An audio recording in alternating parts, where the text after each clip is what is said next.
All right, let's talk about the bench press, crew. So this is the third main lift you will be progressing on. All right, we can barbell bench press if you have to, or you're at home, we can dumbbell bench press. So big things for you to think about on the bench press. First, our starting position, it needs to look the same as our finishing position. So throughout our repetitions, nothing else is moving but the bar and our arms. So our legs are staying planted, our feet are on the ground, our butt stays on the bench. I want you guys to initiate this lift with a deep grip of your hands on the barbell. So starting with a nice deep grip on the barbell, unrack. Want to close the armpit. So like we talked about on the deadlift, we want to bring that elbow in just a bit, but mostly create tension in the armpit to get those lats and shoulders stable. Just like the back squat, we were flexing the upper back into the bar. Here we're flexing the upper back into the bench. This will help out a lot if you guys experience pain or discomfort during the lift. What are your shoulder blades doing? Are they together and down? Are they active and flexing, or are they loose?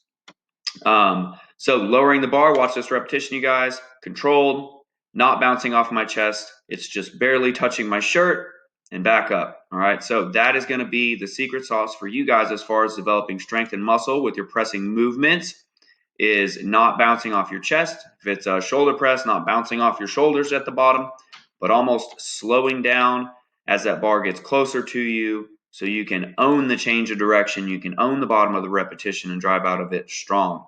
All right, let's talk setup here. You'll see in the video my knees are opening. What that's doing is creating some torque in my glutes and my hips, helping me keep the arch in my back.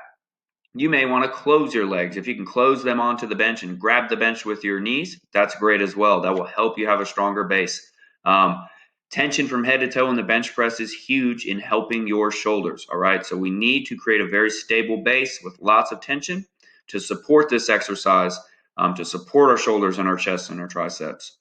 All right, so arch in the back. A little bit of arch is a good thing. What that does is raise our base. So as opposed to the base for this press being mid back, kind of down here, if we have a flat back, when we arch, we go higher on the back, more like the traps, more like almost the back of the neck is pushing down into the bench now. All right, and that will give you a better base for the barbell to travel through and from.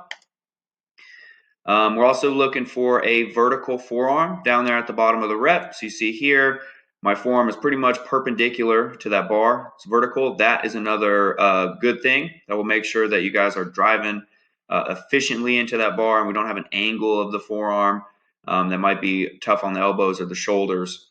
So you guys lean on your coaches. Send us videos of you doing these lifts. Let us know what questions you have, what feels good, what doesn't feel good.